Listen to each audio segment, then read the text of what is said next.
예, 오늘 저랑 이제 요한계시록 12번째 살펴보는 시간입니다. 저랑 7교회에게 주신 말씀을 살펴보고 계세요. 요한계시록 2장 3장에는 7교회에게 주신 말씀이 있는데 지난 시간부터 저랑 4번째 교회였던 두아디라 교회에 주신 말씀을 살펴보고 계십니다. 두아디라 교회, 지난 시간에 살펴본 것 짧게 하나만 좀 말씀드리면 어떤 교회였냐면 나중행위가 처음 것보다 많아서 칭찬받은 교회였습니다. 조금 다시 설명드리면 성장하는 교회였습니다. 제가 지난 시간에도 설명하면서 말씀드렸듯이 조직신학에서는 우리의 죽음을 뭐라고 표현하냐면 성화의 정점이라고 표현해요. 그리스도인으로 탄생하여 예수님 재림하시기 전에 우리의 인생이 끝난다면 죽음 바로 직전에 이르기까지, 죽음의 순간까지 진짜 성도는 성장하게 되어 있습니다. 진짜 교회는 성장하는 교회입니다. 그래서 주님 앞에 칭찬받는 성도, 칭찬받는 교회 되도록 우리는 항상 성장하기에 힘써야 합니다.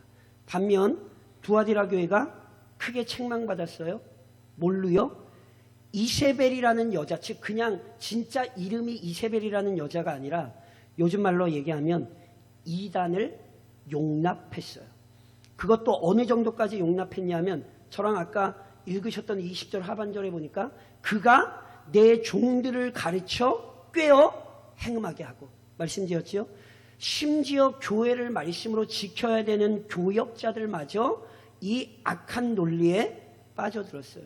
그래서 지금도 종종 봐요. 강단에서 우리의 신앙과 신학이 아닌 것들을 가르치는 사람들, 우리가 도저히 받을 수 없는 것이 목사의 입에서 가르쳐지고 그런 악한 것으로 성도들에게 먹이는 정말 깨어 계셔야 되는 정말 사꾼이 있지요. 아이고, 그래서 우리가 이렇게 됐어요. 성경엔 절대 그렇게 얘기 안 해요. 제가 누님 말씀드리죠. 정말로 악한 것을 가르쳤던 목사, 하나님이 결국 심판하세요. 그 목사의 가르침을 분별하지 않은 성도 하나님이 심판하세요. 성경은 분명히 우리에게 뭐라고 가르쳤어요? 아니, 목사님이 얘기하면 다 들어야지. 성경에 어디에 그런 구절이 있죠? 그런 엇비슷한 구절이 있으면 찾아오세요. 아니, 목사님이 얘기하면 다 아멘하고 받아야죠. 성경에 어디에 그런 구절이 있죠? 찾아오시라고요.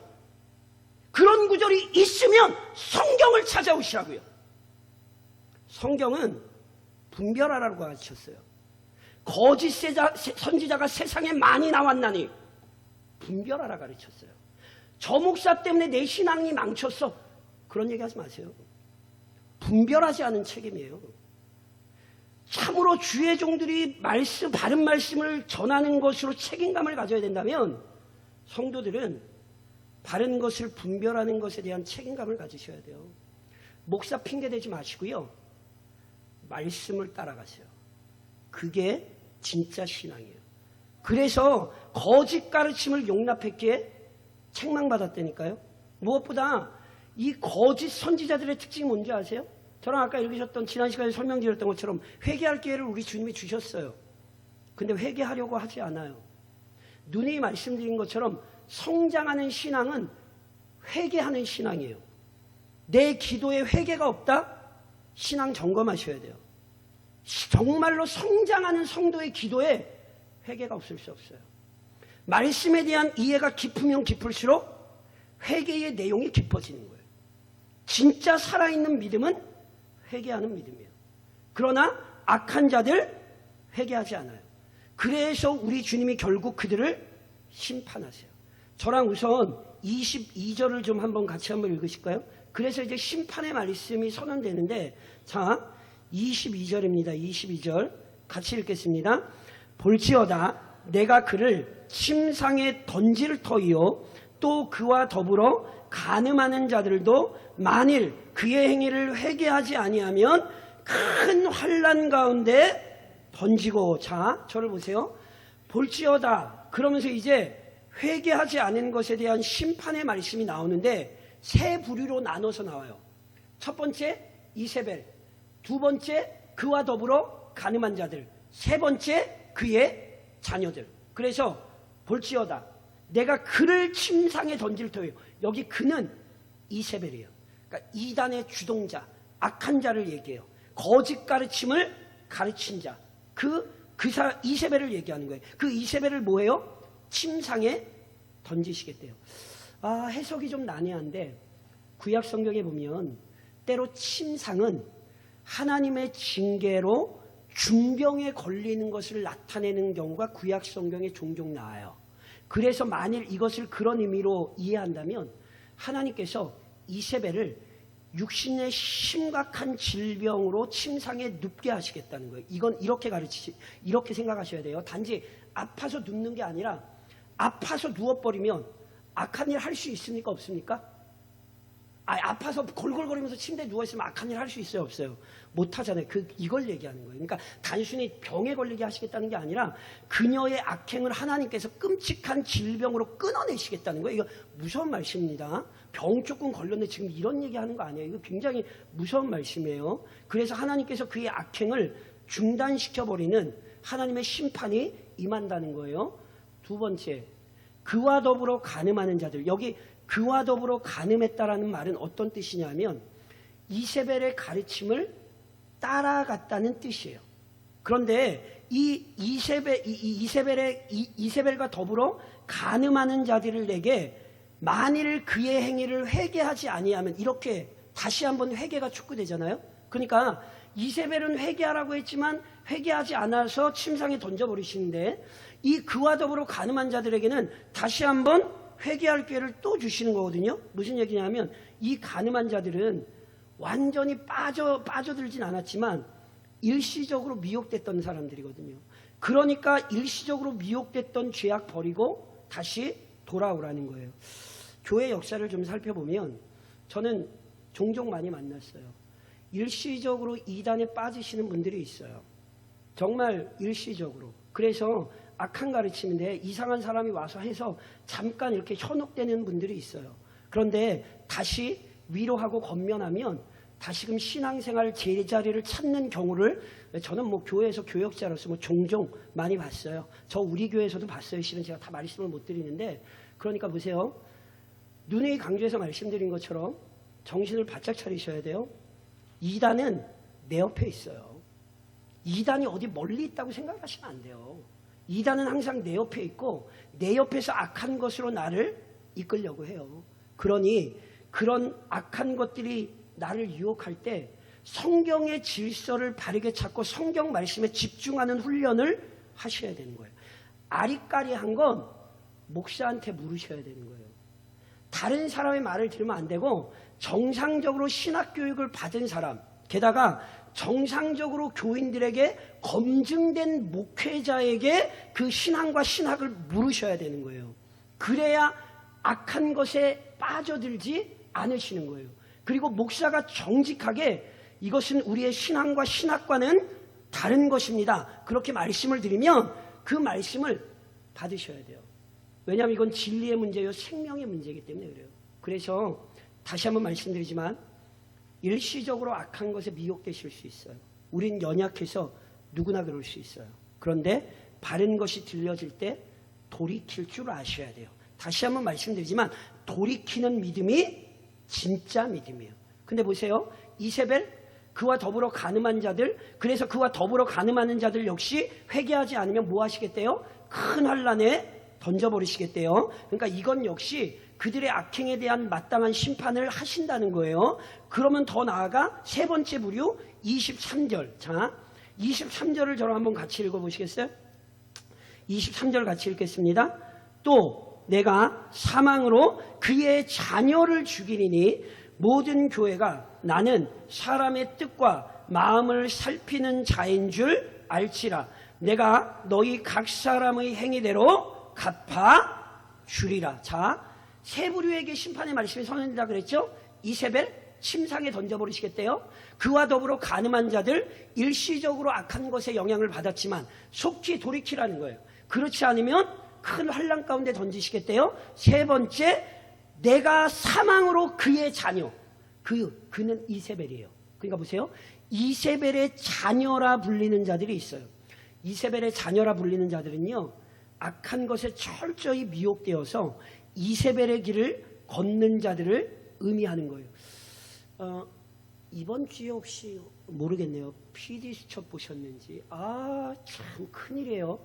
만민중앙교회 이재롱 목사 잡혀 들어가고 성범죄로 잡혀 들어가고 그러면 끝날 줄 알았더니 이재롱 목사 밑에 있던 쌍둥이 여자 목사 두 사람이 아주 악한 일이라고, 이게 이거예요. 이세벨의 자녀들, 이재록의 자녀들, 이렇게 부를 수 있는 거예요.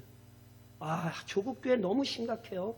문제는 이재록이가 기독교와 똑같은 줄 아는 대부분의 사람들이 아니에요. 그 TV 나온 거 대부분의 사람들은 그게 우리와 똑같은 교회인 줄 안단 말이에요. 그냥 보세요.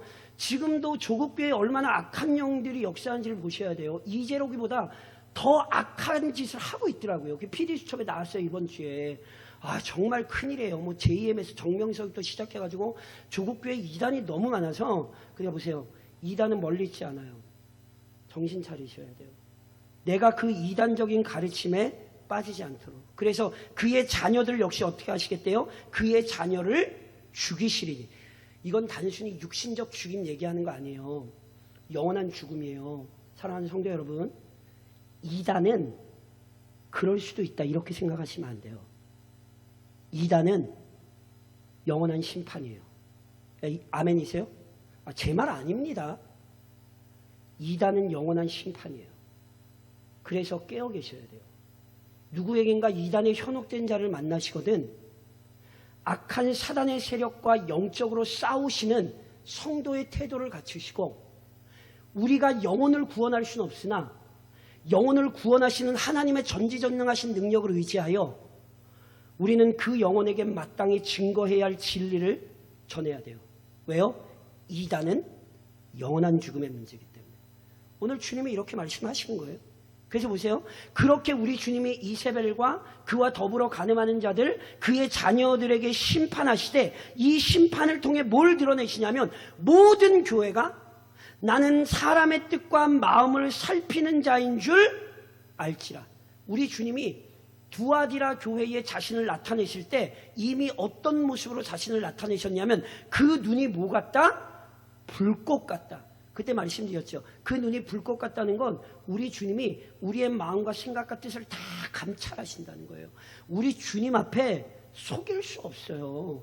내가 정말 순전하게 하나님 말씀을 사모하는지, 아니면 말씀을 사모하는 척하면서 세상에 딴 생각을 품고 있는지 우리 주님 다 아신다니까요. 그래서 우리 주님께서 지금까지의 교회 역사 속에서 수많은 이단들을 처단하셔서 그 이단들을 심판하시는 주님의 영광을 드러내셨다고요. 그러니까 이단들의 역사를 보세요. 얼마나 많은 이단들이 우리 주님의 심판을 받아 난리가 났어요. 그런데 참 안타까운 건 말씀드리잖아요.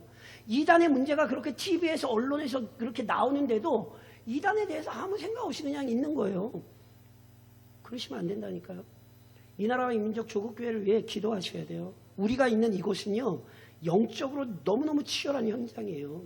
우리 주님께서, 우리의 마음과 생각을 아시는 주님께서 우리를 심판하실 것을 두려워하며 실은 순전한 믿음을 지키셔야 돼요. 분명히 우리 주님 오늘 본문에서 뭐라고 말씀하셨냐면, 내가 너희 각 사람의 행위대로 갚아주리라. 아멘이세요? 우리 주님 우리의 행위 아십니다. 계속해서 저랑 살펴보시는 것처럼 교회들에게 처음 주시는 말씀이 뭐예요? 내가 아노니, 내 행위를 아노니, 내 수고를 아노니, 내 인내를 아노니. 아신다니까요. 불꽃 같은 눈동자로 모든 심령을 감찰하시는 주님께서 알고 계시고 행위대로 갚아주실 거예요.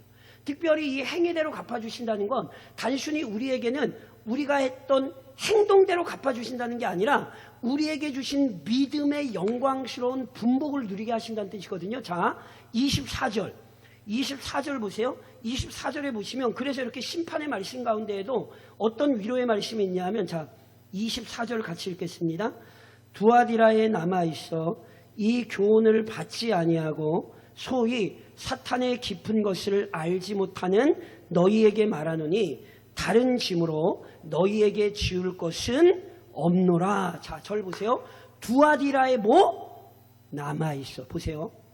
두아디라 교회가 이세벨을 용납함으로 많은 성도들이 미혹당했어요. 심지어 누구마저 바른 진리를 가르쳐야 되는 주의 종들마저 이세벨을 따랐단 말이에요. 그런데 그런 혼란한 현상 속에서도 어떤 사람이 있어요? 두아디아라에 남아있어. 남은 자가 있어요. 심지어 교역자들도 끌려갔는데 순전한 믿음을 지키는 성도가 남아있다는 거예요.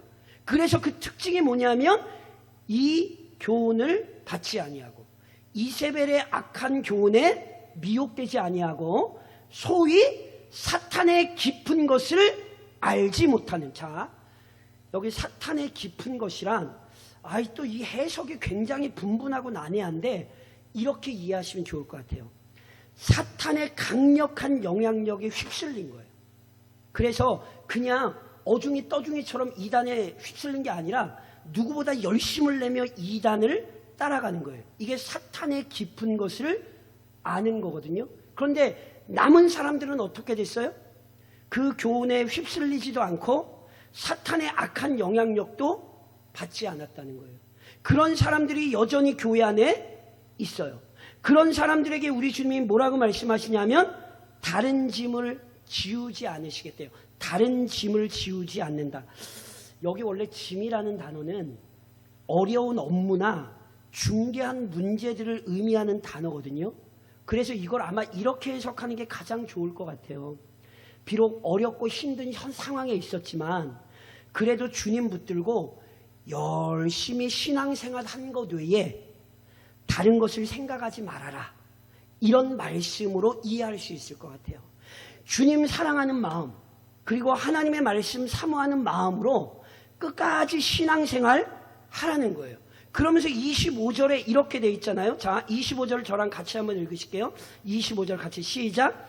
다만 너희에게 있는 것을 내가 올 때까지 굳게 잡으라. 다른 짐을 지우지 않아요. 지금까지 신앙생활했던 모습 잘 지키고 다른 너희에게 있는 것을 내가 올 때까지 굳게 잡으라. 내가 올 때, 우리 주님이 재림하실 때까지 너희에게 있는 것, 이게 너희에게 있는 것이 뭐겠습니까? 이미 받고 듣고 배웠던 순수한 진리의 말씀을 의미하는 거예요. 사랑하는 성도 여러분, 저는 제가 많이 말씀드려서 아시지만 그 표현을 좀 양해하고 들으세요. 근데 저는 이 표현 저는 나쁘게 생각하지 않아요. 왜냐하면 우리의 신앙을 너무 잘 보여줬던 표현이에요. 우리의 신앙과 신학을 사람들이 뭐라고 비난했냐 하면 꼴통 보수라고 표현을 했어요. 저는 너무너무 좋아요. 너무너무 좋아요. 그 사람들에겐 그게 어리석고 미련해 보이지만 우리 믿음의 선배들 하나님의 말씀에 어떤 오점도 남기지 않겠다고 우리에게 주신 것 받고 붙들고 지켜왔어요. 저는 적어도 이 지역에 이 개혁신학을 철저히 지키는 교회가 있어야 된다고 생각하고요. 저는 그 교회가 우리 교회이기를 소망해요. 다른 교회들이 어떤 신학에 물들어가지고 넓은 길을 가든지 적어도 이 지역에 순수한 개혁신학의 전통을 지키고 절대로 세상과 타협하지 않는 말씀을 지키는 교회 있어야 되지 않겠습니까? 우리 주님이 오늘 교회에게 명령하신 것처럼 우리에게 있는 거예요. 새로운 것 아니에요. 제가 누누이 말씀드린 것처럼 제가 우리 교인들에게 새로운 것 얘기하면 제가 이단이에요. 저 절대 새로운 건 얘기 안 해요. 이미 우리 믿음의 선배들이 쌓아놨던 것이고 그것을 순결하게 지켜야 되는 것을 제가 우리 교인들에게 가르치지 제가 기도하다가 새롭게 그럼 저 이단이에요. 그리고 저는 이걸 우리 교회가 지켜야 된다고 확신해요. 다른 교회 어찌 되든지 우리에게 주신 것을 예수님 재림하실 때까지 지키는 교회, 이게 참된 교회 아니겠습니까? 오늘 두아디라 교회에게 우리 주님이 이 말씀 하시는 거예요. 그러면서 결국 그 교회를 향하여 저랑 26절로 27절 같이 읽으실까요? 26절로 27절까지 같이 읽겠습니다. 이기는 자와 끝까지 내 일을 지키는 그에게 만국을 다스리는 권세를 주리니 그가 철장을 가지고 그들을 다스려 질그릇 깨트리는 것과 같이 하리라. 나도 내 아버지께 받은 것이 그러하니라. 자, 앞서는 이기는 자 이렇게 표현됐는데 이기는 자에 하나가 덧붙여졌어요. 이기는 자와 끝까지 내 일을 지키는 그에게. 같은 뜻이에요. 이기는 사람은 어떤 사람이냐면 끝까지 우리 주님의 일을 지키는 사람이에요. 여기 우리 주님의 일이란 다른 것 아니에요. 우리 주님의 말씀 믿고 우리 주님 재림하실 그날 바라보며 믿음으로 인내하는 거예요. 이게 이기는 거예요. 이 사람에게 만국을 다스리는 권세를 주신대요. 그 사람이 철장을 가지고, 철장이란 왕의 지팡이, 저희가 보통 왕홀이라 그러죠. 왕홀이나 또는 목자의 지팡이를 얘기하는 거거든요. 그런데 이 지팡이를 가지고 뭐 하겠대요? 이세벨과 같은 악한 자들을 질그릇 깨트리는 것 같이 깨트린대요. 그러니까 질그릇 깨트린다는 건 완전한 심판을 의미해요. 그러니까 이기는 자, 우리 주님에 대한 믿음을 끝까지 지키는 자에게 권세를 주시되 그 사람은 철장을 가지고 악한 자들을 깨트려 만국을 다스릴 거라는 거예요. 좋으세요? 안 좋으세요? 좋죠. 근데 원래 이 의미가 뭐냐면 마지막 구절에 보니까 나도 내 아버지께 받은 것이 그러하니라. 27절 하반절에 이렇게 돼 있잖아요. 나도 내 아버지께 받은 것이 그러하니라. 무슨 뜻이냐면 이기는 자보다 먼저 우리 주님이 아버지께 받은 게 뭐냐면 만국을 다스리는 권세고 철장을 가지고 악한 자들을 심판하는 권세를 누가 받으신 거예요? 우리 주님이 받으신 거예요. 그러니까 이 구절의 의미는 이기는 자, 믿음을 지키는 자가 실제로 이런 걸 한다는 뜻이 아니라 만국의 왕이시오 만왕의 왕이신 우리 주님의 다스림과 통치에 동참한다는 뜻이에요. 그래서 성경이 보통 얘기하는 것처럼 영원토록 우리 주님과 함께 뭐 한다고요? 왕노릇한다라는 표현을 오늘 본문이 이렇게 표현하는 거예요. 게다가 우리 주님이 그 사람에게 어떻게 하냐면, 자 28절 29절 저랑 한번 같이 한번 읽으실까요? 28절 29절 같이 읽겠습니다. 같이 시작. 내가 또 그에게 새벽별을 주리라. 귀 있는 자는 성령이 교회들에게 하시는 말씀을 들을지어다. 아멘. 자, 우리 주님께서 이기는 자, 끝까지 우리 주님의 일을 지키는 자에게 만국을 다스리는 권세를 주시고 철장으로 악한 자들을 심판하는 권세를 주실 뿐 아니라, 조금 다른 말로 우리 주님의 영원한 통치에 동참하는 자가 되실 뿐 아니라 그에게 뭘 주신대요? 새벽별을 주신대요. 또 이 새벽별에 대한 해석이 또 다양합니다. 두 개만 좀 말씀드리려고 그래요. 우선 저희가 갑자기 회복으로의 초대를 준비를 하잖아요. 그거 아세요? 다니엘서 12장에 보면 다니엘이 어떤 예언의 말씀을 하냐 하면 많은 사람을 옳은 대로 돌아오게 한 자가 어떻게 되는지 아세요? 많은 사람을 옳은 대로, 그러니까 복음을 증거하여 그리스도의 은혜 안으로 많은 사람을 전도하는 사람이 어떻게 되는지 아세요? 별과 같이 영원토록 빛난다. 다니엘서에 그 말씀이 있죠. 그러니까 여기 새벽별을 주신다는 게 아마 그처럼 영광스러운 직분, 영광을 허락하신다는 의미일 수 있어요. 그래서 정말로 많은 사람을 옳은 대로 돌아오게 함으로 별과 같이 빛나는 성도들이 좀 되시기를 우리를 구원하신 주님의 이름으로 권면드립니다. 우리 모두가 새벽별과 같은 자들이 되는 것 영광이에요.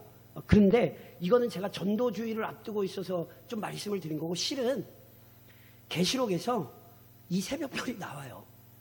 계시록에 나중에 저랑 살펴보시겠습니다만 계시록의 마지막 장면에 보시면 22장에 가면 이런 말씀이 있어요. 나는 우리 주님이 하시는 말씀이에요. 다윗의 뿌리요 자손이니 곧 광명한 새벽별이라 하시더라. 누가 새벽별이냐면 우리 주님이 새벽별이에요. 그래서 버가모 교회 할 때 버가모 교회에게 이기는 자에게 뭘 주신다고 하셨냐면 감추어진 만나를 주신다, 이런 약속이 있거든요. 제가 그때도 설명드렸잖아요. 만나가 궁극적으로 예수님을 상징하는 거거든요. 그러니까 예수님을 준다라는 건 예수님의 영광에 동참한다는 뜻이에요. 여기도 마찬가지예요. 새벽별을 주신다는 건 예수를 받는다는 건데 그건 우리가 예수님의 영광에 동참하게 된다는 뜻으로 생각하시면 돼요. 실은 이 새벽별 가지고 장난친 대표적인 이단이 있죠. JMS가 약자로 JMS가 정명석의 약자이기도 하지만 JMS가 원래 뭐의 약자냐면 Jesus Morning Star의 약자예요. 새벽별의, 예수 새벽별의 약자를 그놈이죠. 그놈이 사용했어요. 그게 JMS의 뜻이에요. 그러니까 보세요. 새벽별은 예수님이에요. 그 완전한 새벽별이신 예수님의 영광에 동참하기까지 우리는 오늘 믿음을 지키셔야 돼요. 아멘이세요? 그러면서 보세요. 귀 있는 자는 성령이 교회들에게 하시는 말씀 들으라. 이 구절 크게 두 가지 의미로 말씀드렸죠. 우선은 주님의 말씀에 집중하라는 거예요. 오늘도 두아디라 교회에 말씀 주신 것을 기억하셔야 돼요. 절대로 악한 것들에 현혹되지 말고 어떤 사람들이 있어요? 남은 자가 있어요. 이걸 직분으로 따지시면 안 돼요. 제가 누누이 말씀드린 것처럼 목사보다 탁월한 성경의 지식을 가진 성도가 있어요. 목사보다 순결한 믿음을 가진 성도가 있어요. 직분은 오늘 이 땅에서 교회를 섬길 때 어떤 자리에서 섬길 것이냐를 나눈 것이지 이걸 서열로 가져가시면 안 돼요. 직분을 서열로 가져가는 게 캐톨릭 이단의 오류예요. 사제주의.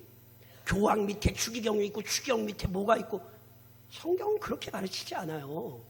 우리에게 정작 중요한 건 직분이 아니라 오늘 우리에게 주신 성도라는 영광스러운 이름을 가지고 이 땅에 바알에게 입맞추지 않고 바알에게 무릎 꿇지 않는 남은 자와 같은 사람들이 되는 거예요. 이 말씀에 집중하라는 거예요. 동시에 이 말씀에 집중하는 것, 성령이 우리의 귀를 여셔야 가능해요. 성령께서 우리의 귀를 여셔서 참으로 그 말씀을 받아 살 수 있는 능력 주셔야만 실은 우리는 믿음 안에서 살 수 있습니다. 그러면서 마지막으로 적용하며 저를 좀 한번 따라 하시겠어요? 좁은 길로 가자. 뭐라고요? 아멘이세요? 제가 누누이 말씀드리죠. 교회 역사를 살펴보세요. 성경을 보시고요. 정말로 제 얘기가 거짓말인가 참인가 교회 역사를 찾아보세요. 교회가 대세가 되었다고 했던 때 다 교회가 병들었던 때예요. 대표적으로 중세교회가 그러했고 그리고 근대교회 역시 그러했고 그거 아세요? 불과 얼마 전에 한국교회가 굉장히 교만했죠. 이제는 기독교가 한국 사회의 대세라고 아주 큰 소리 쳤죠. 정치인들 교회 집회에 데리고 와서 막 기도하게 하고 뭐 하게 하면서 우리가 정치도 기독교가 지배하고 무슨 경제인들 교회 안에 많은 것 자랑하면서 교회가 돈도 많이 가지고 있고 놀랍게 사도행전에서 살펴보신 것처럼 우리 믿음의 사도는 금과 은은 내게 없거니와 나사렛 예수의 이름이 있다고 자랑했는데 교회가 돈 있다고 자랑했죠. 교회 역사를 잘 보세요. 교회가 대세가 되었다라고 선포했던 때 교회가 다 죄에 깊이 물들어 있던 때예요. 성도 여러분, 기독교 신앙은 절대로 대세가 될 수 없어요. 정말로 기독교 신앙이 대세가 되려면 예수님이 십자가에 못 박히시면 안 되죠. 예수님이 로마 황제를 끌어내리고 당시 가장 최고의 황제의 자리에 앉아 계셔야죠. 우리 믿음의 선배들이 돌로 때려 죽이면 죽는 게 아니라 오히려 눈빛에서 레이저를 발사해서 박해하는 자들 다 죽여야죠. 기독교 신앙은 절대로 대세일 수 없어요. 우리 주님이 좁은 길이라고 하셨어요. 우리 주님이 좁은 길이라고 하신 걸 넓은 길로 바꾸지 마세요. 그 길은 결단이 없인 갈 수 없고요. 그 길은 헌신이 없이 갈 수 없고요. 그 길은 눈물을 흘리지 않고는 갈 수 없어요. 누군가는 꼴통이라고 조롱을 할 것이고 누군가는 답답하다고 멸시를 할 거예요. 안 통한다고 대꾸도 안 해줄지 몰라요. 그런데 남은 자들이 있어요. 하나님께서 그 악한 세대 속에서도 순결한 하나님의 말씀 붙들고 그 순전한 신앙의 길을 걷게 하시는 두아디라 교회에 남은 자가 있었던 것처럼 여전히 이 시대에 하나님께서 남겨주신 교회가 있다고요. 그래서 다시 한번 권면하건대 우리 교회는 넓은 길을 걸으면 절대로 안 됩니다. 우리는 좁은 길을 걸어야 되는 사람들이지 우리는 절대로 넓은 길을 걸어서는 안 됩니다. 그래서 기도하셔야 돼요. 하나님, 이 세상을 어떻게 변하든지 이 지역에 남은 자가 되게 하시고 나라와 민족, 세계 민족을 위하여 남은 교회가 되게 하시고 순전한 믿음의 전통 잘 이어가게 해달라고 그렇게 기도하시며 마지막 순간까지 우리 주님이 부탁하신 말씀을 지켜내시는 믿음의 성도가 되시기를 오늘 우리를 세우신 주님의 이름으로 권면드립니다.